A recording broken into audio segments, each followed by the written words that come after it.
Alright, we are recording for chapter 14 of The Pastor's Courage, and this one is probably about half exposition like the last chapter, and well, not quite like the last chapter, and half actual telling of the story. But it's not quite like the last chapter, even with the exposition portion. Because this is much more directed, it's much more specific, because he's arrived at Auschwitz, so it is giving history of it both up to that point, like how it had in World War I originally been an Austrian cavalry camp, fell in disrepair. So the Germans then, taking their Russian POWs, forced them to fix it up, ultimately building both the concentration camp portion as well as the POW camp portion, which the POW camp actually hasn't been named here. I think I've seen in other places it's referred to as Auschwitz III. I typically refer to it as Monowitz. That's actually the name of the town nearby, but the camp is inside the town, or at least it's described as being within the town. So I don't consider it completely inappropriate to call it Monowitz. It's just that sticks in my mind a little better than I think it's Auschwitz III is what the POW camp is called, but anyway. It's about 3 miles from the death camp portion, but there is a Buna? Hang on, I think I wrote it in here. What the factory, Buna, yeah, Buna factory, that it worked on the creation of synthetic oil and rubber, which were both things that were necessary for the war effort. And I think the way it has been described that I've heard was that basically Germany figured that they would be able to capture enough land early in the war that they would be able to secure supplies of that, of such materials, but that didn't quite happen, so they had to rely on synthesizing oil and such. But the technology for that, the capability for that, really didn't exist then. It doesn't really exist now either. So, yeah, I mean, there's a reason why so many things are made of petroleum, because it's basically you've got chemistry there that you need for other things, but it's been made over thousands, tens of thousands of years by the Earth, as opposed to us trying to figure out how to make it in a lab. That it's going to take more energy to do that than to just get what has been naturally provided. Anyway, so we get a lot of description about the camp, about the Auschwitz, as most people know, the death camp portion, as well as what's going on with the prisoners. But yeah, definitely someone here talking about how, and I actually have a number of highlights in this, the great majority of people going their separate ways this day can have no conception whatever of the almost indescribable inflictions on the human body and spirit practiced and enjoyed by the Auschwitz jailers. And there is actually a specific example that I will talk about later when getting to it. Had Germany been victorious in the war, similar camps, the scientific equipment no doubt improved during the passage of time, would be carrying on the work in Britain, America, Australia, New Zealand, and many other countries. The thought is more than salutary. I'm not sure how to pronounce it. Salutary. It is appalling and should never be forgotten. So, salutary. I said I'm probably mispronouncing that, but it's like salutation. So I'm sure there's a common root there. And it's basically saying, like to bring to alert. It's not just to warn you about this. It is something that needs to never be forgotten. And by the way, this is also after mentioning that one of the things that Rudolf Hess did, who was its commandant, was after it had already been active as a death camp, found that, yeah, it wasn't very efficient. Basically, that the gas chambers were too effective for the ovens to keep up with. So he, ingenuity was never lacking at Auschwitz. So he came up with a new system that was adopted that improved so that new ovens could be built that could keep up. Sick fucks. Something else that's mentioned, though I don't think it's highlighted, I might have just skipped by as I move forward, that the POWs there were not like POWs elsewhere. Yes, these are still British POWs, but I mean, I put the quote in here. They would not have been Britishers had they not taken their pleasures seriously, and in their off time, they organized sports as usual. That basically there's like a malaise over the entire area because of the death camp. That they just do the work quietly and with resignation. Yes, they do some sabotage, but nothing much. And Coward wants to change that. Wants to get some more activity there, but it still is just is 3 miles away. They are aware of what's going on. They can see a lot of it, and that's actually part of how it ends. But yeah, and also part of what this next point is. But I just want to.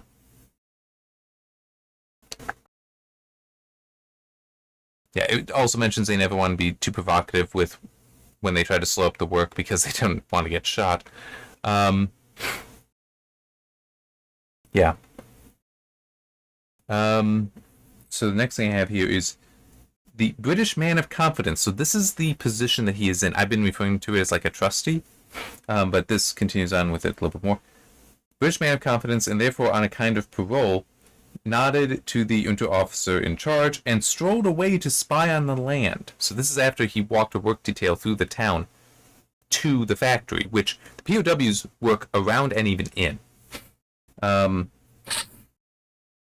He knew his urge to escape would have to be crushed at Auschwitz. These men needed someone to look after their interests. To do that, he would have to remain with them, helping others to get away if possible, but never going himself. It's even mentioned later. Hang on. No. This is where it's, even worse. The next highlight.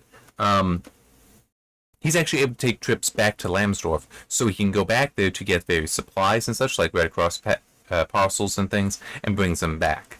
And this is something that he's not alone. Well, he would be alone there, but there are other sergeant majors and officers who are heading up work details that are allowed to do that. And it's stated in here that basically if he or any of them were to try to escape, that would bring an end to that. And that connection is important.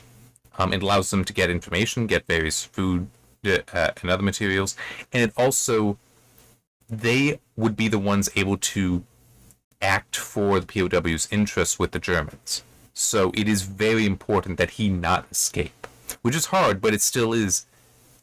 The reason why is because there is such great value in them staying in that position that, yes, they know, I have to do this. So he's now walking around, and he not exactly comes across, but he's able to see a work party of the Jews that are being worked to death and describe them visually, and it's a terrible sight. But it's not just seeing these people that are being worked to death. It's not just that, and it even describes like how much food they're given. There's another highlight that I have that I'll get to that. And maybe towards the end of this chapter, I will also mention a story. I don't remember exactly where it was from, but it is about Charlie Chaplin. But anyway, what I have highlighted here is this is something that I'm actually aware of being done in other places as well, and it is one of those things where you might not think of it, but it is actually, well, it is done multiple times because in multiple places, because it is like a new level of evil for the treatment of these prisoners. So he observes one of the Jews collapsing, basically falls on the ground, which isn't surprising. They're basically skeletons within skin at this point. And, well, even before that, though, like, even a slight stumble, they will immediately look behind them to see if they're going to be hit. But they're not going to be hit by a German guard. No, they're going to be hit by a capo, who's actually another Jew. Better dressed, likely also better fed. And they typically have a large whip, though some prefer pieces of rope or bludgeons. Just looking to see if it's in here. there's mention that they they enjoyed a bunk to themselves in the barracks and could steal extra food with impunity from those under them.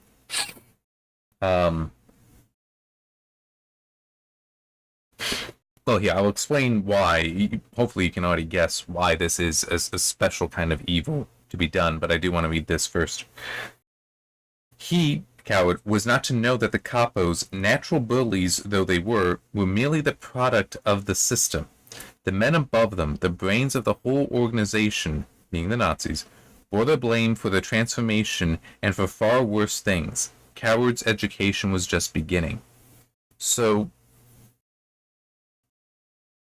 what makes the creation of a capo, and this, as I said, there are other places somewhere that do this, and it is a special kind of evil, and it is something that I can believe people, if writing a story that involves prisoners like this, and well, the abuse of prisoners, might forget, and might fail to put in there, is it is a whole nother kind of psychological evil when you are able to pull one of them out, one of the prisoners out, and have them committing some of the abuse.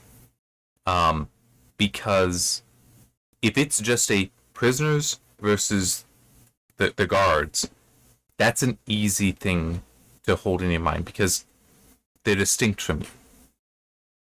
But when it's now one of your own group, one of the other prisoners doing this, it is far more heinous because now it is those among you. So it's going to be far more demoralizing. And it can also be then that temptation to potentially do the same things they did, sucking up to the germs in this case, trying to be particularly effective at the work, so that then you can be elevated and gain those benefits. So it's really a powerful way to be far more dehumanizing, and denigrating to them because of how it can't even just be an us versus them, it's an us versus us as well. Yeah. And it describes that, one guy kind of collapses here, and the capo comes over, hits him in the head, and basically just splits his skull open. So he's dead. And then he just calls over 2 men, come and take the body away. Just normal business. So it is also, that it's even being a natural bully, as was described there, it still is to just so easily kill these people as well. I mean, it's... Is it here? I think it's a little later. But this does continue with that point. Yeah,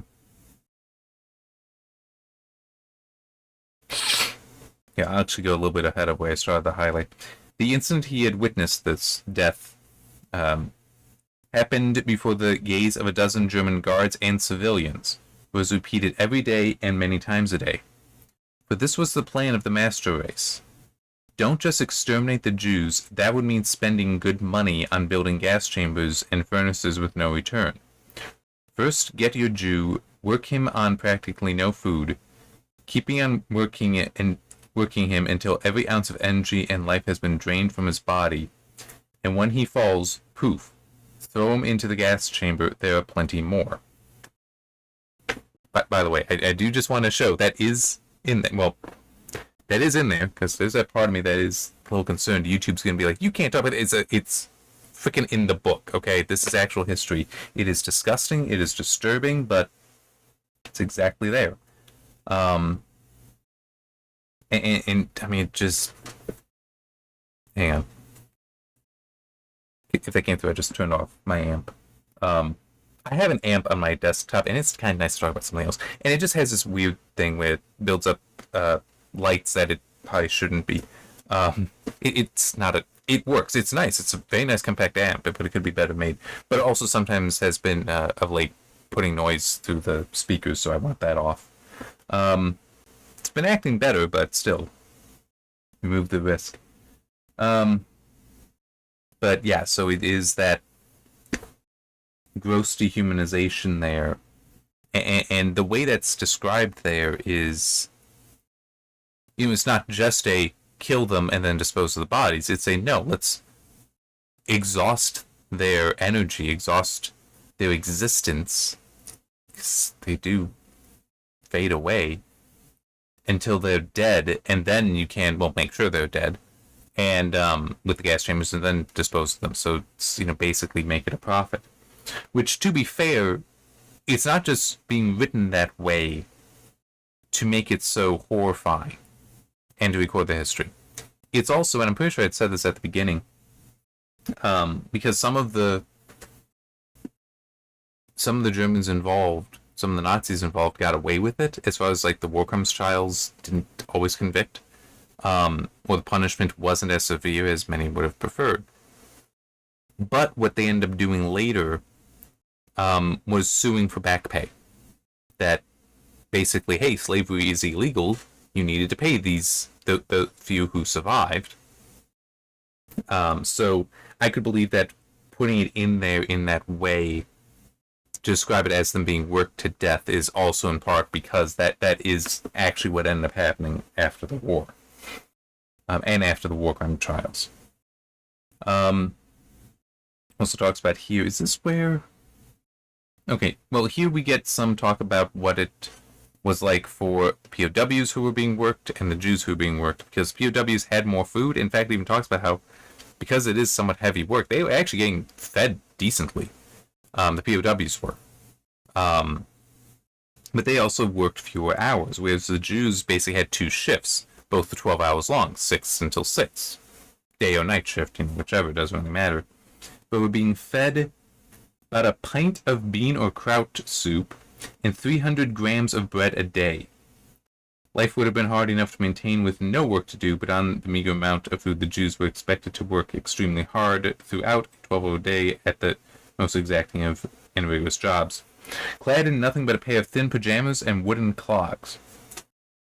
And by the way, the soup and bread, that's going to come up later, how they were fed.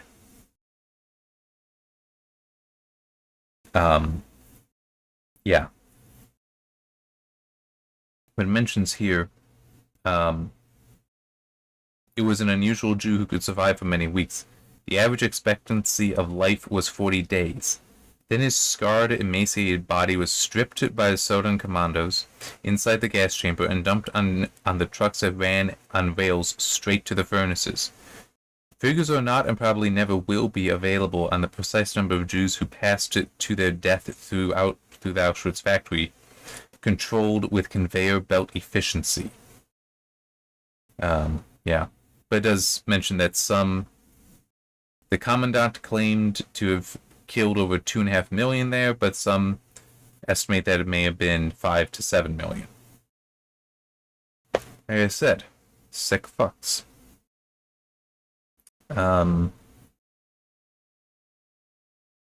Okay. Just want to check on. Okay. So it's also mentioned here, and I think some of this ends up changing by the end. I'll explain. But Coward, having seen this, he needs to do something. He feels he must do something, and he will. Actually, multiple things. But part of what makes it so difficult is what he describes there, and is also what he describes there is a lot of them have given up hope. It's like they know they're gonna die. They're just gonna keep doing this until they do die. But there are those who do try to fight that fate. These are the exceptions, but he's hoping he can somehow appeal to them to try to do something, maybe help them escape or what have you. But at least give them a chance, even. He's not sure how. He has to think on that. Now, what I don't mind spoiling a little bit is, at least what is described later, is because they do come up with a system that does enable some number. The exact number is unknown for various reasons. Anyway, from dozens to thousands of Jews they helped to escape from Auschwitz. But it is described that this effort does actually revitalize some of them, that they do end up having some hope again. And yeah, I mean, it's, at least that is my memory for it, so I I know some of the stuff that is written. I'm just trying to remember. I think it was not just those exceptions, but it was people who would have been broken deciding to no longer be broken, essentially, to be people again.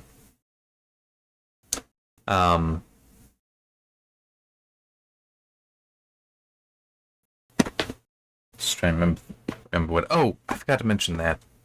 Well, that's okay because I have to wrap this back up for the ending where he's back from the work detail, has had dinner, and is in at his bunk, and one of the other POWs who's been there for a while. What's his name? Smudgers, how they refer to him. He's in there and is like gonna give him the list of things to go into the town to purchase. Also explains that if he asks for English tobacco, you'll actually get a bottle of schnapps. But also mentioned earlier, when he got there, his reputation preceded him. The POWs were aware of who he was, of the various things he has achieved and or tried to achieve, and also some are there that have been with him on other work parties. So that's helpful for him.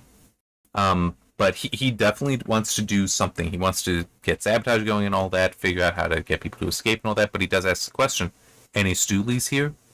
And they're like, well, there's one guy who we're not sure about. He might even be a German plant. So if you've seen Starlink 17, might be that kind of situation. And he's like, okay, well, tell me about him. Well, he can't. This is suspicious because he says he's from this area, but everyone else from that area has never heard of him, has no idea. So it's like, you would expect in a small town you'd have at least know families. It's like, we got no idea. But it's like, okay, he supposedly came from Lambsdorff 3 weeks prior. So if that's true, then the next time he goes back to Lambsdorff, Coward might be able to check up on that and find out if he was in fact there or not. And if he is in fact a plant, then do we have a butcher around here? And it's like, yeah, we do. And one of them is like, of course, he will be dealt with. Because obviously you can't let him have any information. I think it may have been Smudger who actually is that person. Who will deal with the Stoolie.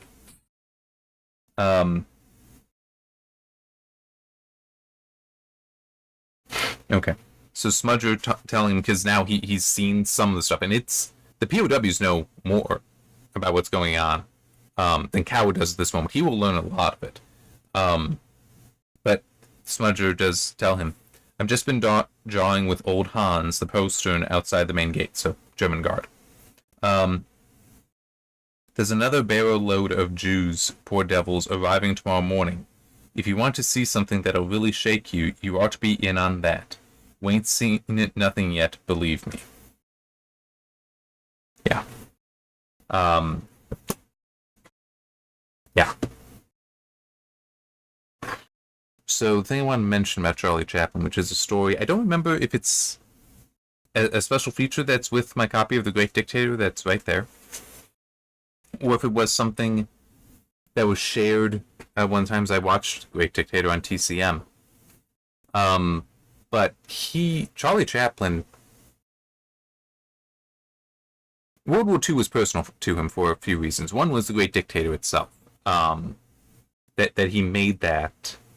And it's an important film. He did end up regretting it later. I disagree. I understand, but I disagree with him. Because it's a comedy. There is a humor to it.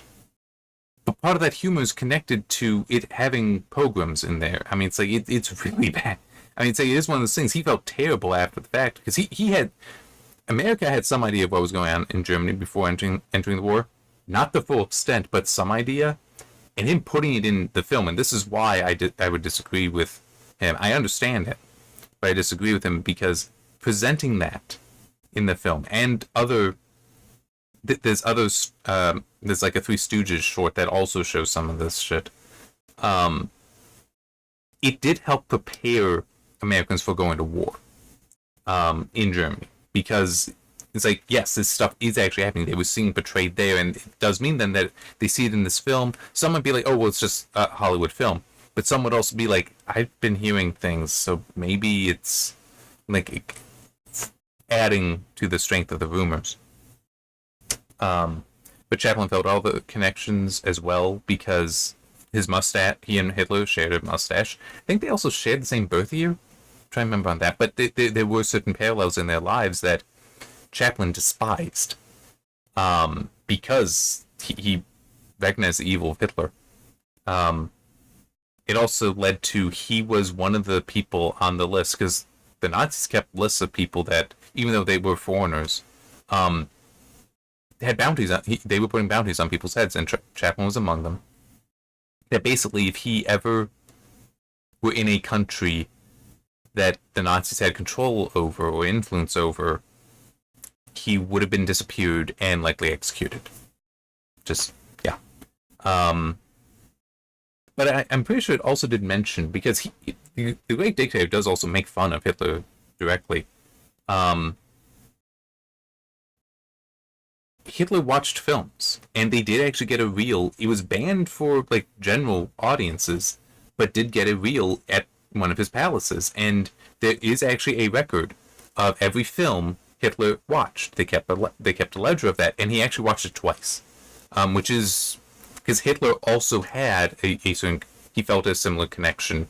Well, sort of. I shouldn't say similar, but he did also feel a connection back to Chaplin.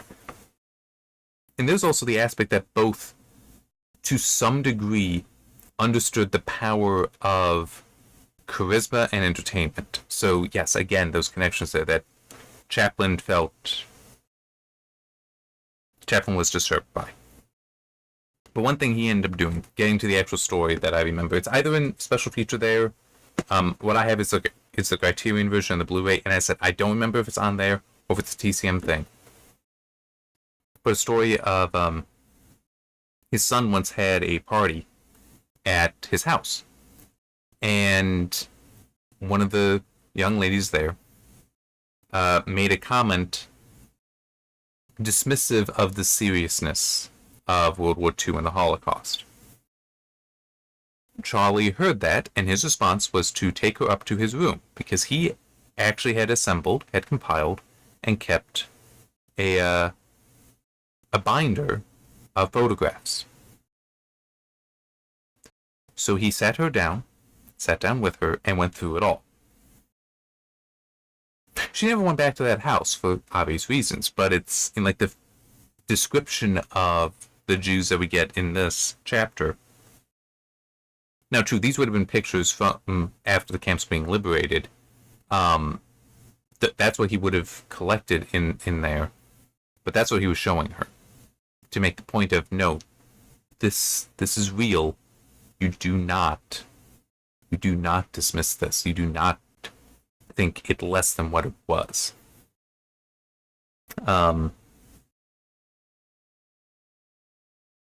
I also need to check at some point. So there were two versions, because Password is Courage also got made into a movie. And there's two versions of it, because for some of this stuff, because in a later chapter, we'll describe how he actually spent a night in the death camp portion. That is not included in the film. Well, not specifically. What they did for one version of the film, but they cut it out for like general viewing. They put in such pictures from Auschwitz and such. Maybe not Auschwitz, maybe in other camps, but they put in pictures of it just to show you, yes, the horror that was happening there. But in other versions, they cut that out because it was intense. Well, by that day's standards. Today, you could probably recreate it more like, no, this is what we're actually showing you. You probably do that and it would just be rated R. And to be honest, I kind of wish that they would, because this is a hell of a story. And I don't say story. It's yes, it's not fiction, it's a biography, but it is a story. I would love to see that movie remade and try to be closer to the book itself, because there are many differences between the book and that movie. But that movie was 62, I think. So it was still relatively recent.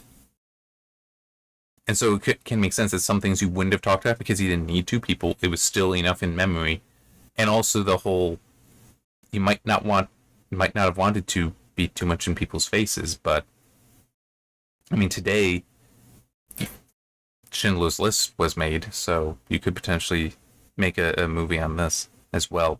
Make a new one, and have it be,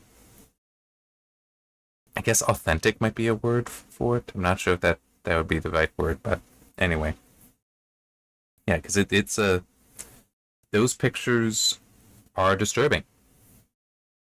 Charlie Chaplin kept them probably because of that, as a way so that he would make sure he never forgot, a way he could show others to make sure they never forgot. Yeah.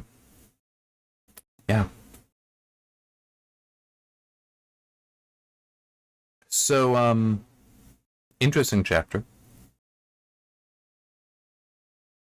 Not for its content, but for how it is telling its content, I will say a good chapter.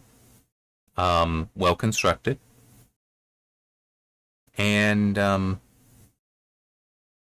yeah, this would be one of those chapters that I think I'd said before, having somebody read this as like part of a school assignment, having this be assigned reading for a history class, which I could definitely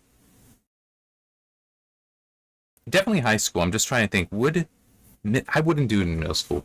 No. Except for like an advanced history class. I think in middle school you wouldn't necessarily expect sufficient maturity for students to read through it. And also not to be able to discuss it well after. Not on a class level. I could see a parent going through the book at home with a child that's in middle school. I could see that. That would be more focused, more directed. But no, in high school, I think you could do. But I think that this chapter specifically would be one of the ones you'd want to like dedicate an entire class to talking about it, talking about what's carried on there, and things like how I mentioned the Kapos stuff. It's like, what is the significance there? Because some people might be like, oh, that makes it easier on the guards, or oh, that means the guards aren't committing crimes. So it's like, no, I mean, yes, it's there, but it's also about turning them against each other and just further degrading them. Yeah. And it's the other thing I'm aware of is in some ways worse, but it is still the whole getting the prisoners to be complicit in and take part in the commission of the war crimes. It's yeah. Okay. That should be it for this one. I honestly do not know what is coming next, because I know some of the stuff that's happening. That does still happen in there. I just don't remember when we'll get to some of it. Potentially next chapter is when he will connect with the underground. He may also start the plan. Probably not, though. That may be a little bit longer. Start the plan for getting Jews out of Auschwitz. Things like that. We'll see. We'll see. But yeah, there's plenty more to go. And this may sound weird, but this is, to me, because I do enjoy learning the history, as terrible of history as it is, so this would be, to me, the more interesting portion of the book. I was like, yes, some of the stuff earlier, like the whole him getting the Iron Cross right at the beginning, that's awesome. I find that very interesting, but this is where it's more the whole, yeah, this is why I want to read the book again. Because this is interesting. I want to refresh myself on some of this, and be able to talk about it, which, hey, I don't run ads. Maybe that'll help. But yeah, YouTube, this, seriously, that's the book. It's right there. Link in description for the Kobo version. Although it's funny, I was looking up. Apparently there are places you can find it for free. Whatever. However you want to read it, go ahead and read it.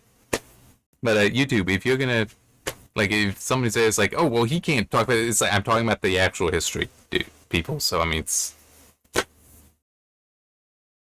yeah. All right. See you next time.